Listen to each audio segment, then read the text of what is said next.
Bonjour à tous. Je vous montre un montage pour modifier une alimentation à découpage. C'est une alimentation de 12 volts en 15 ampères. Donc, c'est une alime que j'ai achetée sur eBay. Et dans l'annonce, c'était marqué avec réglable, avec un potentiomètre ajustable qui devrait normalement se trouver ici. Là, mais à la place, j'ai une LED. Le modèle que j'ai reçu, il est pas ajustable. Donc, pour mes applications, il me faudrait du 13 volts 5 au lieu du 12 volts. Donc, là, je suis un peu embêté. Alors, du coup, je l'ai démonté et je vais faire une manipulation pour vous montrer comment on peut installer une alimentation ajustable. Donc, il n'était pas du tout prévu pour. Alors, voici le petit montage. Alors, donc, avant tout, je vais vous montrer les différents composants qui composent une alimentation à découpage. Donc, on va retrouver une espèce de transformateur et elle sera coupée en deux. En fait, là, nous avons la partie secteur et l'autre côté, la partie la sortie en fait en courant continu en très basse tension. Alors donc on voit qu'il y a un petit fusible pour protéger le circuit. Ici c'est un pont de diode pour redresser le courant alternatif en courant continu. Et là c'est un ensemble de filtres avec une self, avec ces deux bobines. C'est juste pour filtrer le courant du secteur pour enlever les parasites. Et puis nous avons un condensateur pour stabiliser tout ça. Alors, ensuite on a un petit circuit intégré là. C'est lui qui va piloter un transistor qui est là de puissance pour faire le découpage. C'est de la haute fréquence. Donc il va piloter le primaire du transo. Alors en sortie, on a ici deux transistors. Bon, en fait c'est pas des transistors, hein. Ça ressemble à un transistor, mais à l'intérieur c'est pas un transistor. En fait c'est des diodes, des diodes rapides, ils appellent ça en fait. C'est des diodes de redressement mais rapides par rapport au classique. Donc on peut les trouver sous forme de boîtier comme ça ou juste des diodes. Et ils sont assez spécifiques. Après on a les trois condensateurs de filtrage pour le 12 volts en sortie. Et là on a une LED pour nous indiquer que c'est sous tension. Et après on a la partie régulation. C'est ce transistor là qui le pilote. C'est de mémoire, c'est un TL431. C'est lui qui va surveiller la tension à sortie. Et voilà. Donc on va faire un petit test vite fait pour vous montrer qu'on a bien du 12 volts qui sort. Alors je branche mon multimètre en courant continu bien sûr. Puis je vais brancher le secteur 220 puis on va regarder.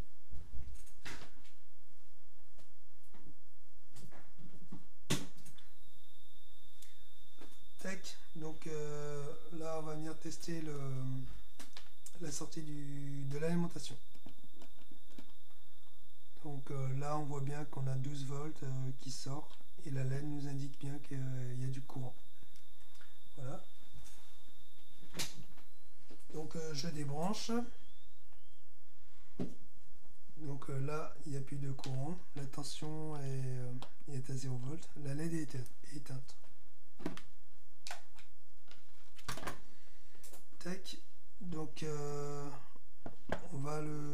démonter pour voir ce qu'on peut faire.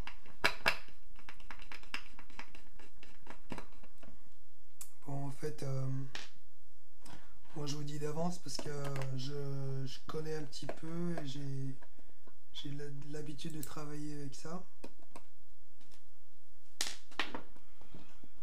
Donc je vais démonter, je vais vous montrer. Tac, si ça va bien venir. Voilà. En fait ça c'est un isolant pour faire l'échange thermique avec les deux transistors là pour le refroidissement. Alors donc nous avons cette partie du 220. Faites attention parce que là il y a un condensateur et quand il est chargé il y a encore du courant dedans. Donc il y a une petite résistance ici, c'est pour le décharger. Voilà. Et ça c'est un espèce de comment vous dire, c'est un ralentisseur en fait, on va appeler ça un ralentisseur. C'est pour éviter que le condensateur se recharge trop vite à cause de l'appel de courant. Et donc lui il va limiter la charge progressivement en fait. Il est câblé en sortie du pont de diode qui est là. C'est des diodes qui sont à l'intérieur. C'est sous cette forme là. Tac. Donc derrière on retrouve la partie du secteur et la partie du secondaire du transfo. Donc là on voit que c'est isolé là par rapport aux deux étages. Et donc moi je vais travailler sur le transistor là, le TL, c'est lui qui va surveiller la sortie.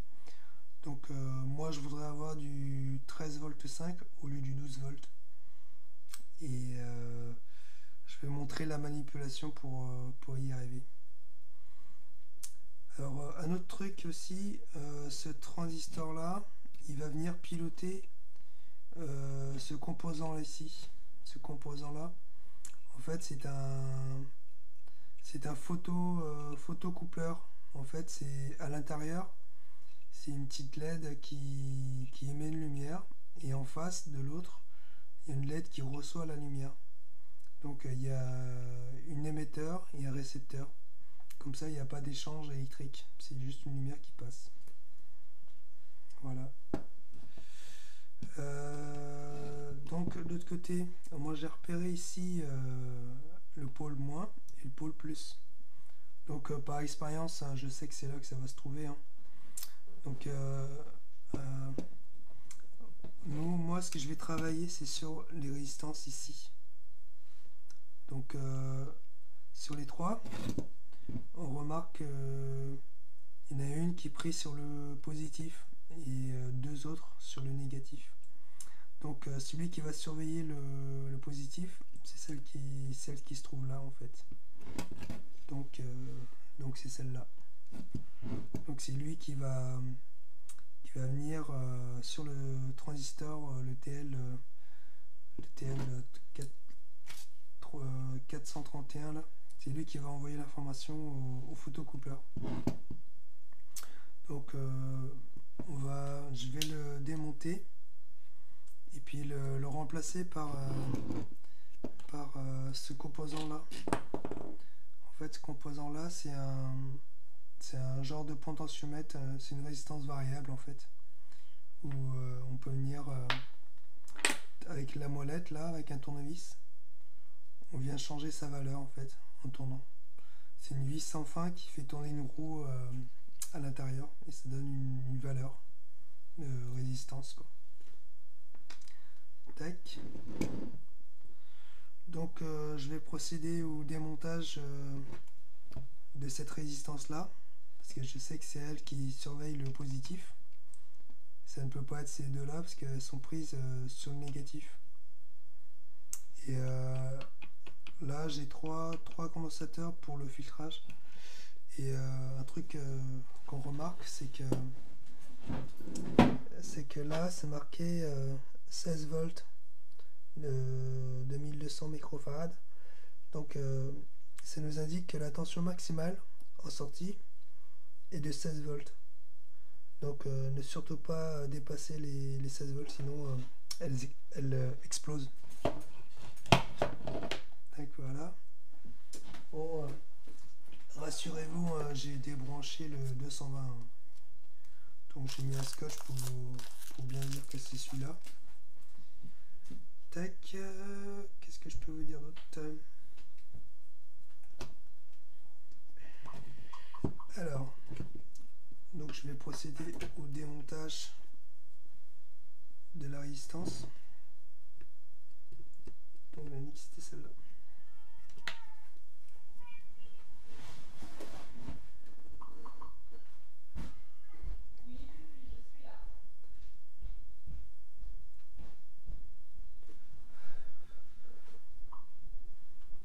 Tac. Alors je mets un petit peu d'étain parce que mon fer à souder il marche pas très bien.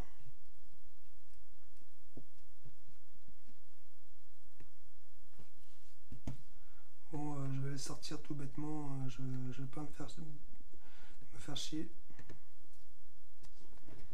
Tac. On va prendre un petit tournevis.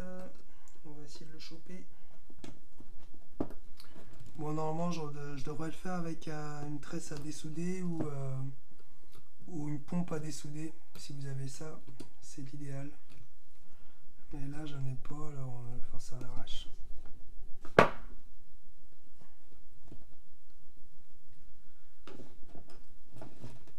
Alors voilà. Hop. Voilà, j'ai la petite résistance là. Celle qui était là, en fait. Donc je l'ai démontée. C'est celle-là. Bon, elle est toute petite, hein. Ils en font de plus en plus petites, alors il faut gagner de la place. Hop, je la mets là. Alors pour brancher ici, ben, j'ai relié les deux pattes ensemble là, parce qu'en fait comme c'est un potentiomètre, il y a toujours trois pattes. Tu as une patte du milieu et celle des extrémités. Donc on choisit n'importe laquelle, hein, soit là ou soit l'autre. Moi je les ai mis comme ça.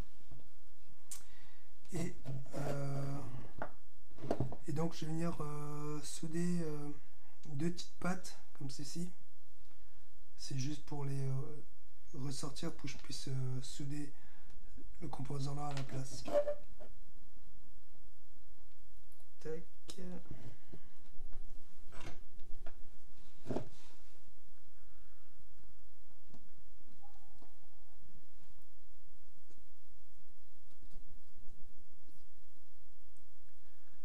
Voilà, la première et la deuxième. Bon, surtout travailler hors tension, hein, parce que ça peut être assez dangereux pour ceux qui ne s'y connaissent pas. Donc toujours faire hors tension. Bon, j'ai raté. Ça prend pas.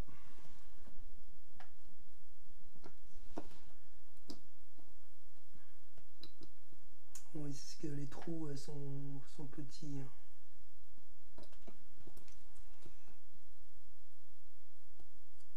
Tac, et voilà.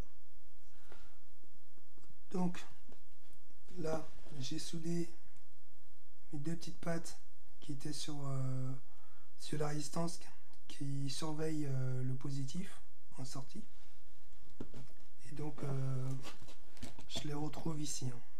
Donc j'ai juste surélevé un petit peu pour pouvoir venir souder ma résistance variable. Donc là je vais étamer un tout petit peu comme ceci. Et on va y aller. Hop. Procéder au soudage. Tac. Je relie l'autre patte.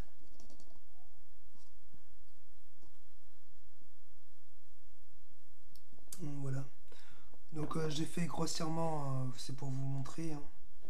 Donc là j'ai soudé la résistance variable avec le petit bouton, avec la patte. Donc comme c'est un peu haut, je vais le repousser un tout petit peu.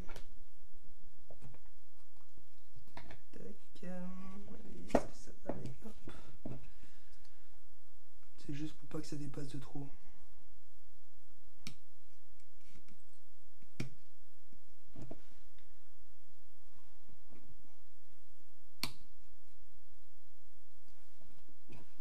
Voilà.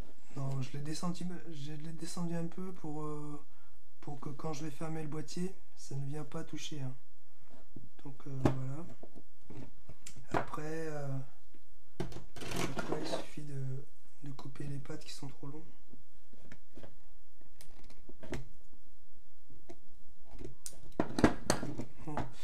Bon, cette alimentation à découpage, elle est annoncée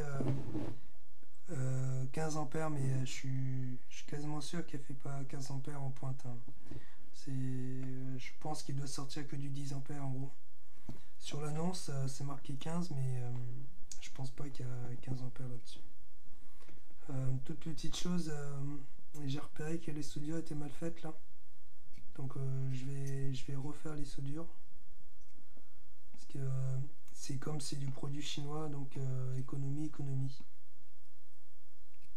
Donc je refais les soudures. Voilà. Bon, si vous voyez des choses, des soudures douteuses, n'hésitez pas à refaire les soudures et remettre un peu d'étain. Parce que certaines c'est juste limite et ça peut entraîner des pannes. Voilà. Donc là c'est bon. On va pouvoir procéder au test. Il y a des soudures qui sont vraiment moches, hein. On voit ici, je sais pas si vous voyez, mais moi je vois qu'il y a un manque d'étain un peu partout. Alors c'est pas cool, hein. C'est des produits à la chaîne, donc c'est vrai que c'est pas top qualité, quoi. Donc voilà, j'ai fait la soudure et là je vais repasser au montage.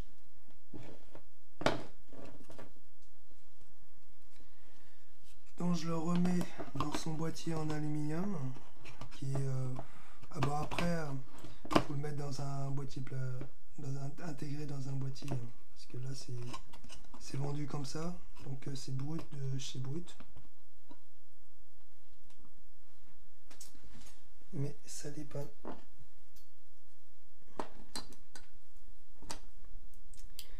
Tac, bon je remets les vis.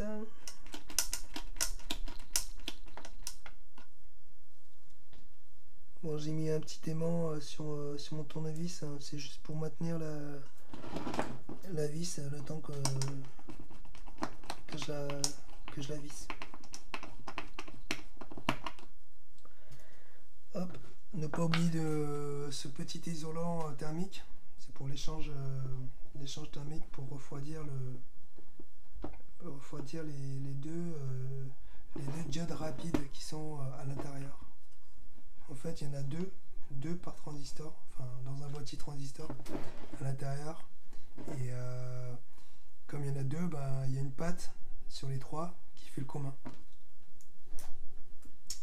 Bon, voilà, donc tout est bon. Hop, maintenant, je vais venir brancher mon testeur. Puis on va voir, on va régler la tension en fait. Comme j'ai mis ma résistance variable, et ben j'ai plus du 12 volts normalement qui sort. Et on va régler tout ça. Donc je sais pas si on voit bien. Tac. Bon là on a 0 volts, hein, c'est normal. Je vais brancher le 220. Hop. Et là on voit qu'on sort du 5 volts. Donc je vais tourner la manivelle, hein, le bouton là, c'est une vis. Et je vais venir mettre la tension que je voulais, c'est-à-dire monter à 13,5. Bon, mon tournevis n'est pas super top.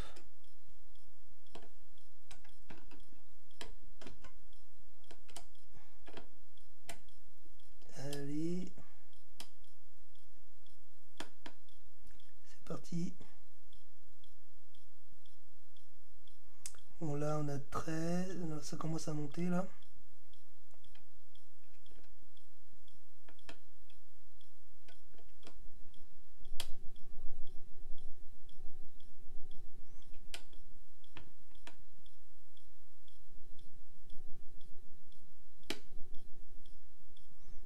Et 12.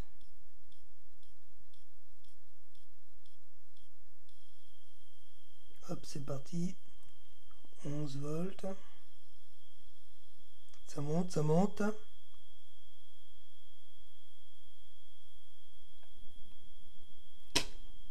Là, on est arrivé à 11,5. Bon, comme c'est une vis sans fin, on a plus de précision en fait. Donc là, j'approche des 13 volts.